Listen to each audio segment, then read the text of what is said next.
Zany mikasika ny bola kitra fa irosoan'ny taranja tennis aloha isika satria dia vita ihany koa ny fifaninanam-pirenena ho an'izay taranja izay anisan'ny mbola nisokafana tamin'izany i Randy Randrianasson sy Jean-Jacques Rakotoasy.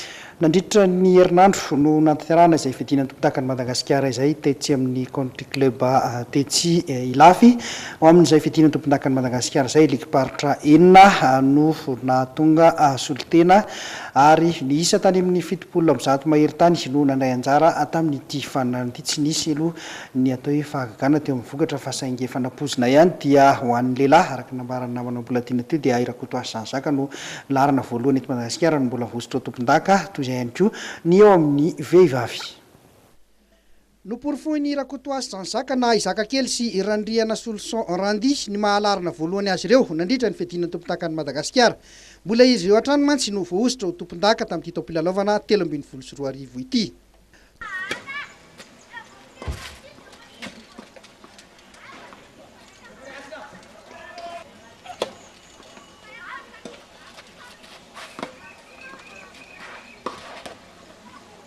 Teo amin'ny première série lehilahy dia resin'ny zaka kely tamin'ny seta ronoray 4-7, 5-7, 4-3 i Andro Rasolomalala.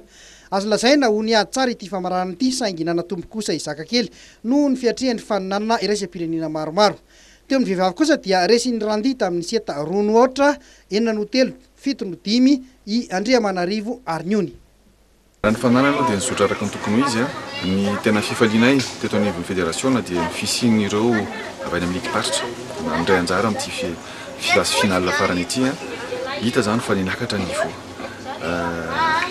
tsapanay ihany koa zany fa tian'ireo mpilalao reto ny fanomezana baolina presque vaovao zany isaky ny andeha amin'ny tournoi isaky nanao match dia ny raketra ihany koa izay raketra tapaka dia nahazo daholo dia hita zany fa tsy ny hafahafa ny ankizy amin'ny fitaovana ahafahany mandray anjara mampiseho ny tena talentany tamin'ity championnat de Madagascar 2013 ity.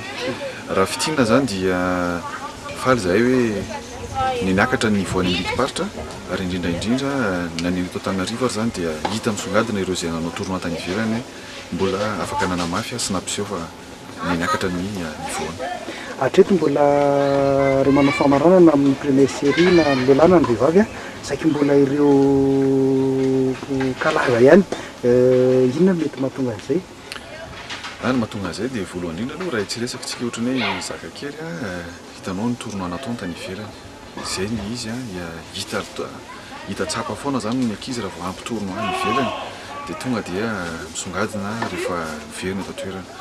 Ny manaraka an'izay ny antony dia tsotra ny tournoi eto amintsika zany presque sam'ireo ankizy ireo ihany mifanena dia izay ny ilaina zany mba ahafahana mampivoatra ihany koa an'ireo ankizy mbola ao aoriana manao tournoi hafa ankoatran'ireo surtout zany mahita adversaire hafa ankoatran'ireo izay zany zao mitanjona manaraka.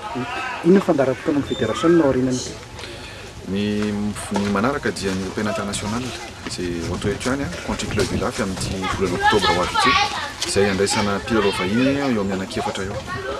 Ho avy eto moa zany Zara izay tompon-daka afrikanina antsika junior dia misy ihany koa ireo mpilalao vahiny mihitsy ho avy eto justement mba hampisy an'izay variété ana joueur izay izay tsy ampy eto amintsika satria mbola vitsy zany zao no hoe mpilalao première série ankoatran'izay efa misy amin'izao fotoana.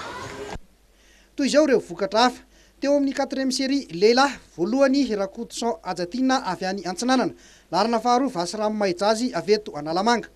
Teo amin'ny 4e série sokajy vehivavy kosa indray dia voazotra tompon-dakan'i Madagasikara Mantrarivo Rosea avy any Boeny rehefa nandresy ny Ravony Andro Fity avy eto Analamanga. Eo amin'ny 3e série ho an'ny sokajy lehilahy larana voalohany Maminiaina Tery avy any Antsinanana, larana faharoa kosa Randrendrina Asina avy any Vakinankaratra. Eo amin'ny 3e série sokajy vehivavy dia nahazo larina voalohany iray Mantrarivo Rosea avy any Boeny ary larina faharoa kosa dia Raoulson Miary avy eto Analamanga.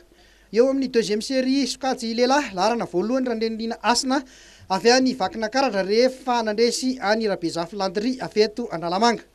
Eo amin'ny 2e série sokajy vehivavy dia nahazo larina voalohany Mantrarivo Rosea avy any Boeny rehefa nandresy Andrazafy Matratra Stefy. Marina fa Mantrarivo Rosea avy any Boeny zany dia nandrombaka anaram-boninahitra 3 tamin'ity fiadinana ny tompon-dakan'i Madagasikara ity.